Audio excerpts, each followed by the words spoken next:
안녕하세요, 청취자 여러분. 오늘 저희가 함께 들여다볼 자료는 신과 집으로라는 책의 일부입니다. 네, 이게 삶과 죽음, 그리고 우리가 매 순간 경험하는 현실의 본질에 대해서 아주 깊이 파고드는 그런 대화 형식의 글이죠. 맞아요. 상당히 깊이가 있죠. 혹시 이런 생각 해보셨어요? 우리가 마치 시간이라는 긴 복도의 벽에다가 음, 매 순간 우리 자신의 삶이라는 벽화를 그려나가고 있다고요? 재미있는 비유네요. 오늘 이야기는 바로 이 흥미로운 지점에서 출발합니다. 이번 탐구를 통해 여러분의 생각, 또 말, 행동, 그리고 믿음이 어떻게 여러분만의 현실을 만들어가는지, 그리고 우리가 좀 두려워하는 죽음, 이게 어떻게 전혀 다른 의미로 다가올 수 있는지 한번 같이 발견해보는 시간이 될 겁니다. 네, 이 자료는 철학적이면서도 상당히 형이상학적인 통찰을 담고 있습니다. 때로는 양자역학 같은 과학적 개념과 연결되기도 하고요. 아, 과학이랑도요? 네, 그리고 강력한 은유를 통해서 우리가 세상을 이해하는 방식 자체에 좀 도전을 하죠.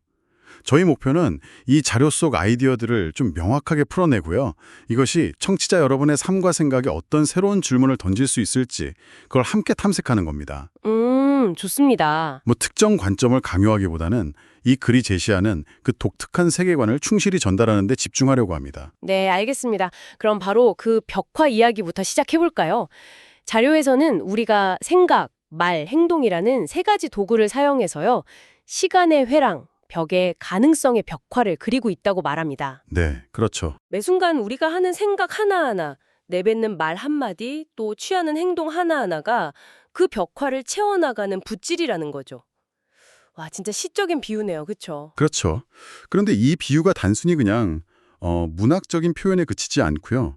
이게 현대 물리학, 특히 양자역학의 발견과 묘하게 좀 맞닿아 있다는 점이 흥미롭습니다. 아, 정말요? 양자역학이랑요? 네, 자료에서도 지적하듯이 양자역학에서는 관찰자의 의식이나 행위가 관찰 대상이 현실에 영향을 미친다는 게 중요한 원리 중 하나잖아요. 네네, 들어본 것 같아요.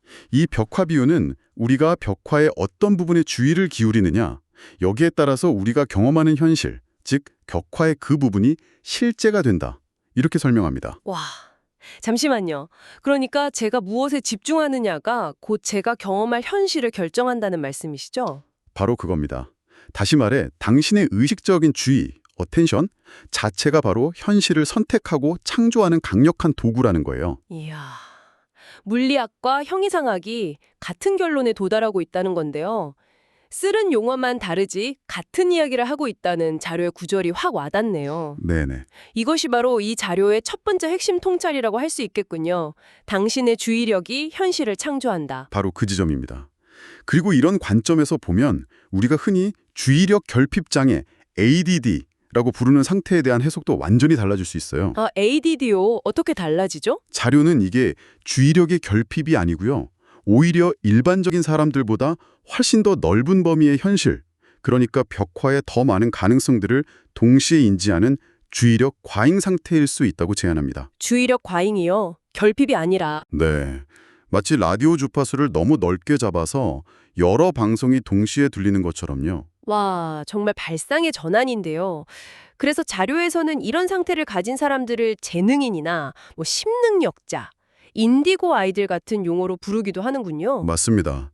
단순히 장애로 규정할 게 아니라 어쩌면 다른 방식으로 현실을 인식하는 능력일 수도 있다. 이런 거죠. 네, 어떤 현생을 어떻게 이름 붙이고 이해하느냐가 그 경험 자체를 바꿀 수도 있다는 중요한 점을 던져주네요. 그렇죠. 우리가 문제라고 여기는 것이 사실은 다른 종류의 능력일 수 있다는 가능성을 열어주는 겁니다. 그렇다면 이 현실 창조의 원리가 우리가 살아가는 동안에만 적용될까요? 아니면 더 나아갈 수 있을까요? 예를 들어 죽음 같은 경험에도요? 바로 그 점이 이 자료의 가장 파격적인 부분 중 하나입니다. 네, 일반적으로 우리는 죽음을 모든 것의 끝, 단절이라고 생각하잖아요. 그렇죠. 보통 그렇게 생각하죠. 근데 자료는 정반대의 이야기를 합니다. 죽음은 끝이 아니라 오히려 삶이라는 경험 전체의 중심 체험이라는 놀라운 관점을 제시하죠. 중심 체험이라고요? 끝이 아니라 중심이라니. 선뜻 이해하기 어려운데요. 이게 뭐랄까 과일의 씨앗 부분처럼 모든 것이 시작되는 핵심이라는 의미인가요? 정확히 그런 비유를 사용합니다. 자료에서는 사과의 핵을 예로 드는데요. 아, 사과핵이요? 네, 사과를 가로로 자르면 별 모양 핵 속에 씨앗들이 있잖아요. 죽음은 바로 그 핵처럼 물질계와 비물질계, 즉 영계 사이의 경계이자 통로라는 겁니다. 그리고 새로운 생명, 즉 가능성의 씨앗이 잉태되는 우리 존재의 가장 핵심적인 부분이라는 거죠. 와, 따라서 죽음은 끝이 아니라 오히려 존재의 근원으로 우리를 이끌고 또 다른 시작을 가능하게 하는 전환점이라는 겁니다. 그렇다면 죽음이 단방향 길이 아니라 양방향 통로라는 의미로 되겠네요. 영계에서 물질계로 오는 것, 즉 탄생도 결국 이 핵을 통과하는 과정일 테니까요. 맞습니다.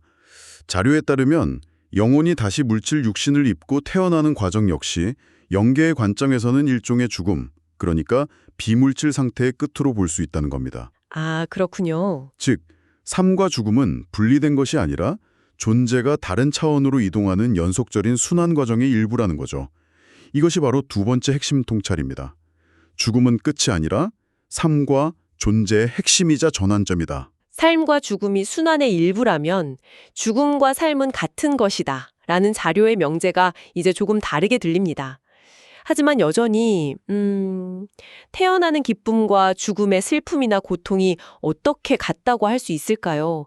체험적으로는 너무나 다른데요. 네, 그 질문에 대해 자료는 영혼의 관점에서 답을 제시합니다. 영혼의 관점. 네, 영혼의 입장에서 보면 물질계로 들어오는 삶이나 물질계를 떠나는 죽음이나 본질적으로는 에너지 상태가 변화하는 과정, 즉 에너지 희석에 불과하다는 겁니다. 에너지 희석이요. 네, 마치 전압을 바꾸는 변압기처럼요. 영혼이 한 세계, 영계든 물질계든 그 세계의 진동수에서 다른 세계의 진동수로 부드럽게 전환할 수 있도록 에너지를 조정하는 과정이라는 거죠. 에너지의 변형 과정이다. 아, 그래서 둘 다 근본적으로는 창조의 순간이라고 보는 거군요. 새로운 상태가 만들어지는 거니까요. 맞습니다. 자료에서 으뜸 국면들, 프라임 모먼츠라고 표현하는 게 바로 이거군요. 그렇습니다.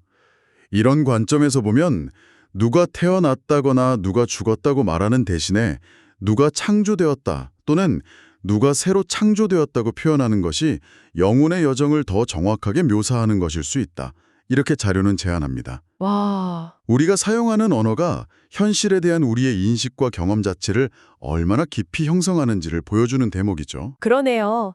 죽음을 끝으로 부르면 두려움과 슬픔이 커지는데 새로운 창조라고 부르면 다른 의미와 가능성이 보일 수도 있겠네요. 그렇죠. 언어가 현실을 바꾼다는 생각, 정말 강력하네요. 그런데 이 자료는 여기서 멈추지 않고 더 나아갑니다. 우리가 삶에서 현실을 창조한다는 것도 이미 받아들이기 쉽지 않은데 심지어 죽음 이후의 경험, 소위 사후세계라고 불리는 것조차도 각자 자신이 믿는 바에 따라 스스로 창조하게 된다는 주장을 펼칩니다. 이건 정말 어떻게 받아들여야 할까요? 네, 이게 아마도 가장 논쟁적일 수 있는 부분일 겁니다. 자료에 따르면 만약 어떤 사람이 평생 지옥, 죄에 대한 심판, 천벌 같은 개념을 절대적으로 믿어왔다면요. 네. 사후에 실제로 그러한 세계를 스스로 창조해서 경험하게 될 가능성이 있다는 겁니다. 스스로 창조한다고요? 지옥을? 네, 여기서 핵심은 이게 외부의 신이나 어떤 절대자가 내리는 벌이 아니라 전적으로 자신의 깊은 믿음 체계가 만들어낸 내적 현실이라는 점입니다. 아니 그렇다면 왜 굳이 그런 끔찍한 경험을 스스로 창조하게 되는 걸까요? 천국을 믿는 사람은 천국을 경험한다면 이해가 가는데 왜 지옥을 선택하는 영혼이 있을 수 있죠? 자료는 이 질문에 대해 영혼의 더 큰 계획이라는 관점에서 설명을 해요. 때로는 영혼의 성장을 위해서 혹은 자신이 현실의 창조자임을 온전히 깨닫기 위해 그러한 극단적인 경험, 예를 들면 스스로 만든 지옥 같은 경험을 선택하거나 허용할 수도 있다는 겁니다. 아, 성장을 위해서요? 네. 이 과정에는 우리 존재의 가장 높은 차원인 초의식이 관여한다고 하는데요. 이 초의식은 우리가 의식적으로는 이해하기 어려운 방식으로 영혼의 궁극적인 학습과 성장을 이끈다는 거죠. 초의식. 하지만 어떤 경험을 하든 세 번째 핵심 통찰은 이것입니다. 당신의 모든 경험, 심지어 사후 경험까지도 궁극적으로 당신 자신의 믿음과 선택이 만들어낸 창조물이라는 것. 모든 것이 내 안의 믿음에서 비롯된다. 그렇다면 만약 원치 않는 경험, 예를 들어 방금 말씀하신 스스로 만든 지옥 같은 상황에 처하게 된다면 거기서 벗어날 방법도 있다는 뜻인가요? 스스로 만들었다면 스스로 바꿀 수도 있어야 할 텐데요. 정확합니다. 자료는 여기서 아주 명확하고도 좀 급진적인 조언을 합니다. 그런 경험을 바꾸려면 먼저 자신이 그 경험을 어떻게 창조했는지를 알아야 한다는 겁니다. 어떻게 만들었는지를 알아야 한다. 네, 즉 그 고통스러운 현실이 외부 조건 때문이 아니라 전적으로 자신의 마음, 자신의 믿음과 생각 패턴에서 비롯되었음을 뼈저리게 깨달아야 한다는 거죠.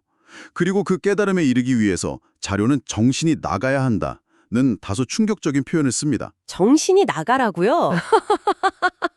허허, 그건 또 무슨 의미인가요? 미치라는 건 아닐 테고. 하하, 그렇죠. 말 그대로 이성을 잃으라는 뜻이라기보다는요. 우리가 평소에 정신이라고 부르는 것, 즉 끊임없이 판단하고 분석하고 분별하는 그 마음의 작용에서 벗어나야 한다는 은유적인 표현입니다. 아, 마음의 작용에서 벗어나라? 네, 우리가 현실이라고 믿는 것은 사실 마음이 해석하고 판단한 결과물일 뿐인데 그 마음의 틀 자체에서 빠져나와야 비로소 다른 현실을 창조할 수 있다는 거죠. 돈키호테가 풍차를 보고 거인이라고 믿었듯이 우리의 믿음이 현실을 규정한다는 겁니다. 네네. 자료의 구조를 인용하자면 사람들의 삶에서 진행되는 건 사람들의 마음속에서 그렇게 진행되기 때문이다. 결국 네 번째 핵심 통찰은 이겁니다. 경험을 바꾸는 열쇠는 외부 상황이 아니라 당신의 마음과 믿음의 틀을 벗어나는 데 있다. 마음의 틀을 벗어난다. 결국 내면의 변화가 전부라는 말이군요.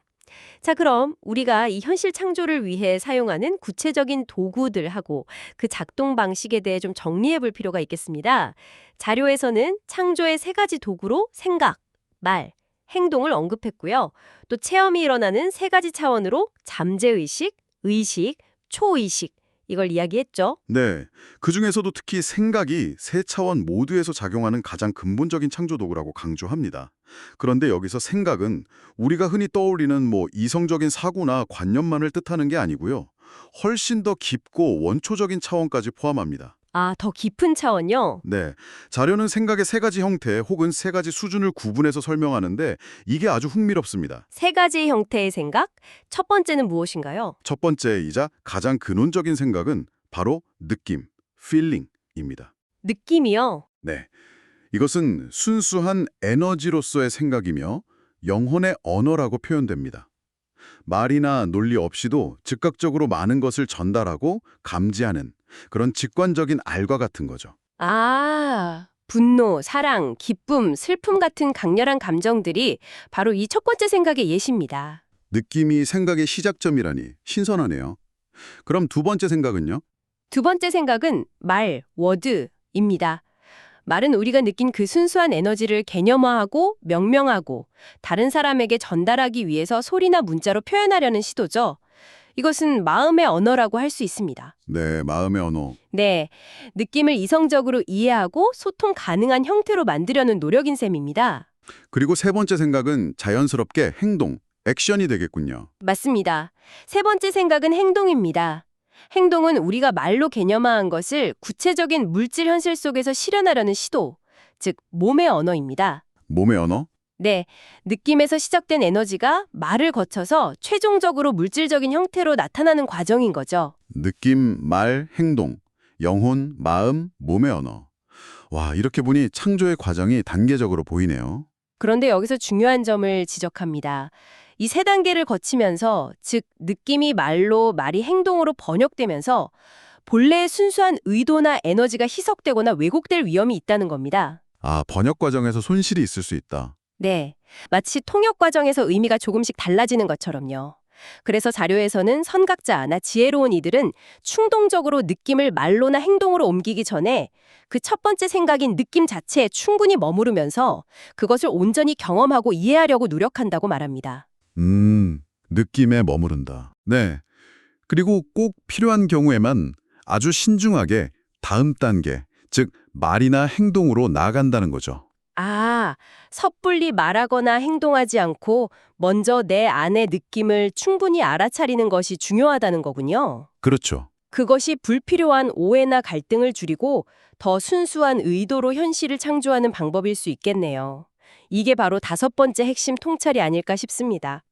가장 순수하고 강력한 창조의 시작점은 당신의 느낌에 있다. 정확합니다. 결국 모든 창조는 가장 깊은 내면의 느낌, 즉 영혼의 속삭임에서 시작된다는 메시지입니다. 오늘 정말 깊고도 놀라운 이야기들을 나누었습니다.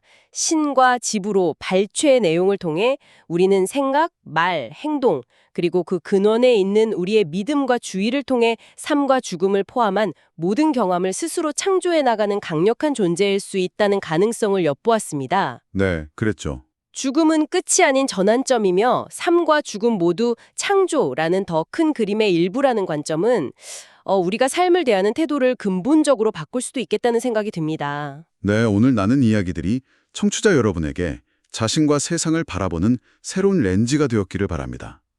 마지막으로 이 자료의 지혜에 비추어서 여러분 스스로에게 던져볼 질문 2가지를 제안하고 싶습니다. 네, 어떤 질문인가요? 첫째, 만약 느낌이 영혼의 언어이자 가장 순수한 창조의 시작점이라면 당신 안에서 미묘하게 혹은 강렬하게 느껴지는 그 느낌들에 조금 더 깊이 귀 기울이고 그것을 따라가 보는 것이 당신의 삶, 당신의 시간회랑 벽화를 어떻게 바꿀 수 있을까요? 느낌에 귀 기울이기. 있습니까? 당신의 붓은 당신 손에 쥐어져 있습니다. 당신의 붓은 당신 손에. 정말 의미심장한 마무리네요. 오늘의 깊은 사유가 여러분께 새로운 영감과 생각의 씨앗을 심어주었기를 바랍니다. 네, 그러길 바랍니다. 다음 시간에도 흥미로운 자료와 깊이 있는 탐구로 돌아오겠습니다. 지금까지 더 딥 다이브였습니다.